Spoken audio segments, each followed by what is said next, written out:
Welcome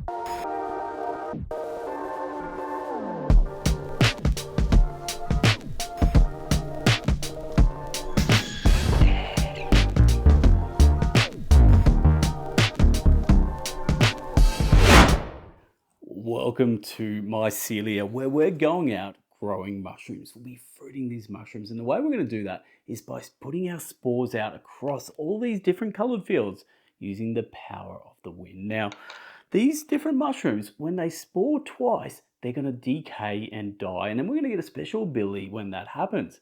If we decay 5 different mushrooms, the game's over, and it's time to count up the victory points. Look, that's Mushroom Growing 101. Let's go check out a little bit more about Mycelia.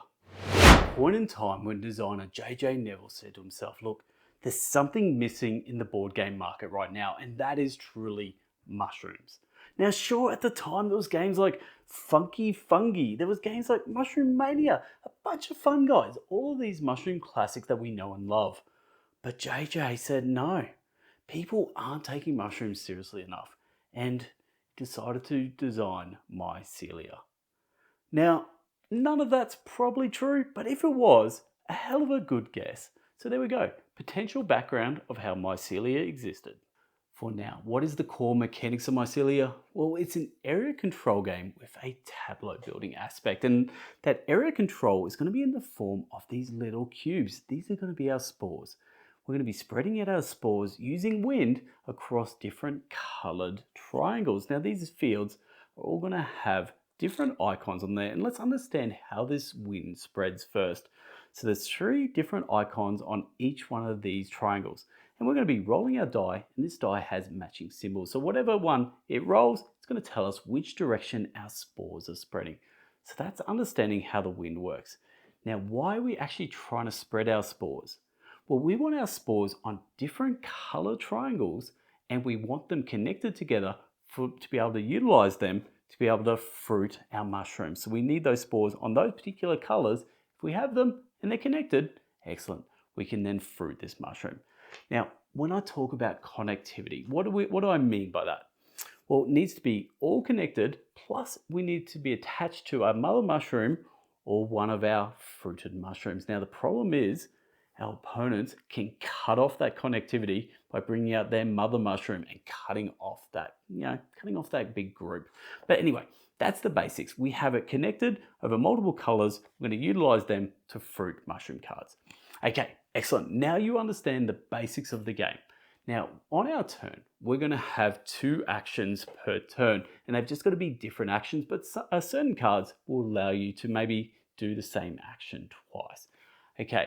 What are our 6 actions? Well, the first one, and we've already talked about it, is moving our mother mushroom. Now we can move our mother mushroom up to 2 triangles away. And again, what are the reasons for that? Well, maybe we want to cut off someone else's connected group of spores, or potentially we just want to maybe branch out and get our spores out into different color fields. So that's moving. Now we've talked about sporing. We can spore our mother mushroom, or we can spore a fruited mushroom. And fruiting is also another action. And fruiting is, like I said, playing out one of these mushroom cards onto your 5 spaces in your tableau. Okay, so we've got fruiting, we've got sporing, we've got moving. Now what about discovering? That's just grabbing more mushroom cards to add to your hand. Excellent, pretty easy. Exploring is adding more of these triangles to the play area. So that's pretty easy. And then lastly, decaying. So when we have our fruited mushrooms, once we have spored them twice, we can then decay that mushroom, which means that mushroom has now died. What's going to happen is it's just going to go to the bottom of that particular spot there, and then we're going to get an action on the bottom of the card. Some are ongoing, some are instantaneous, but excellent. We've now decayed our first mushroom. So that's all of our actions. And remembering that the game trigger is when someone has got 5 of their mushrooms decayed, that is the end of the game, and then you count up the victory points. And pretty much all your victory points are going to be from these cards that you play. You've also got insects as well. They're going to be worth some points as well, but that's pretty much everything you need to know to play Mycelia.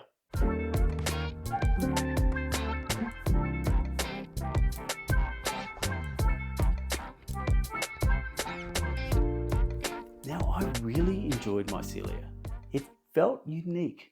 That area control, fighting over those spores, But then I also had things that felt very comfortable, spending resources to play out cards. I've played that in hundreds of games now, but I really love that. So it just had that, I guess, that little bit of difference to it, which I really appreciated. Anyway, let's have a chat about the pros and also let's have a chat about the cons of this game. And then that might help shape if this game's going to be for you or not. Now, the first pro I'm going to be talking about is that area control aspect. Now, fighting over those spores is really cool. It's a nice aspect, and you've got to try and plan ahead by putting your spores out. But people can easily come in and cut off your group, and that's part of the game. That's what makes this game unique. So, look, that's very much a pro. It's a great mechanic, and it really works, and it's thematic. I really like that. So, look, first pro is that. The second one, the automata. This is the solo. Now, for me, a game to have longevity needs a decent solo, and this one has it in spades. It's a great solo. You can play a medium or a hard version of it. Works really well. Just brilliant. So great solo. Next thing, game length. Now, the standard game length is good. Not too long. I really liked it. But what I also like is that the game length trigger is when the first person has 5 mushrooms decayed. Now, you can shrink that down to 4 or even 3 if you want, and we actually played a couple games at 4, and that was a really good, it was a good, quick game. I thoroughly enjoyed it at that level. So, it's up to you. If you want a longer game, 5's great. Otherwise, maybe play at 4. So game length, really spot on. Now, the last pro I want to talk about is that wingspan effect. And when I talk about that wingspan effect, it's learning about new things that you never really thought you cared about. So you might have all those bird cards, and all of a sudden you're learning some bird facts, and all of a sudden now I'm an avian expert. Well, you think you are anyway. I'm an avian expert because I've played Wingspan. Now all of a sudden I'm a mushroom expert, and every time now I go to a nightclub, I can just blurt out all these mushroom facts. Did you know that 90% of mushroom death was from the death cat mushroom, and even a pope, an emperor, and someone else, a king, died? Now that was the pros. What about the considerations? Now we talked about that area control being a pro. Now, what I find is at higher play counts, that area control fighting became worse at higher player counts. So you have more people fighting over more, the different triangles there, and you find more and more that your connected groups are getting cut off. And maybe for some people that can be quite frustrating. Whereas if you're playing at 2 players, it's quite relaxing almost. You sometimes get in each other's row, but for the most part, you stick to your side of the board or whatever.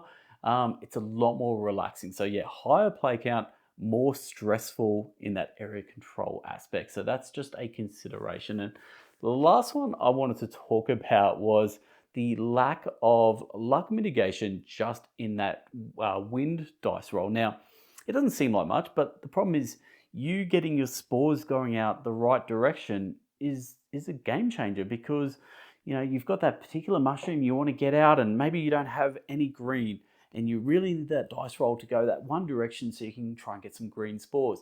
But the problem is you keep rolling the wrong one, and then you waste a whole turn, because remember, you can only do sporing once per turn. So yeah, it felt like, oh, I really wanted this, and I wasted a turn, spored the wrong direction, and I had no way to mitigate that. So one way that I like to play with, and this is not in the rules, but you have these insect tokens. Now, these insect tokens are normally used to move other people's mother mushrooms, or you can utilize them to refresh the different mushroom cards, so you can have different mushroom cards to choose from.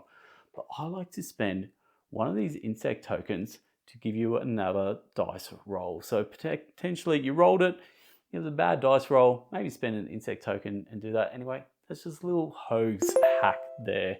Not obviously in the rules, but that's the way I do it, to add just a little bit of mitigation to my very unlucky dice rolls. So look, there's the pros, there's the considerations, and that's pretty much Mycelia. Now, again, thoroughly enjoy this game. Look, if this is going to be the standard of games I'm playing in 2025, then I'm going to be pretty damn happy. This was great fun with an awesome solo mode.